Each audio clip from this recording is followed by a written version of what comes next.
But from your own reporting, you found or you believe that Truth Social has about 7 million users. How much then is one user worth? So again, this kind of depends on how you measure it. If you give them the benefit of the doubt and you say that you use the revenue figures that they are projecting they're going to have by 2026, and they're saying and then discounted according to Twitter, that kind of thing.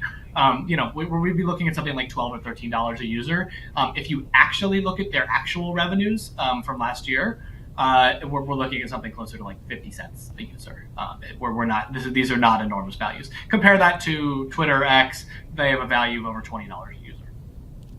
Wow, so that was my next question actually. How does its estimated value stack up to other social media companies? I'm looking at, I don't know if competitors is the right word, but I'm looking at Facebook, Twitter, or X rather, Instagram, companies like that. So Truth Social has a very small user base. That 7 million number that I tossed out before, that's about the number of followers that former President Trump has on the platform. That's why we're using it as kind of a rough estimate of their user base. They actually don't report their active user numbers.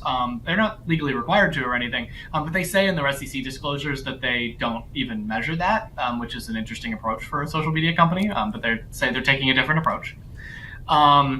So because they have such a small user base compared to the billions of people who are on all of Meta's, Facebook's various different platforms, Facebook, Instagram, et cetera, and the 540 million people that Elon Musk and Linda Yaccarino say are on Twitter/X, we're talking about a significantly smaller valuation than these big companies.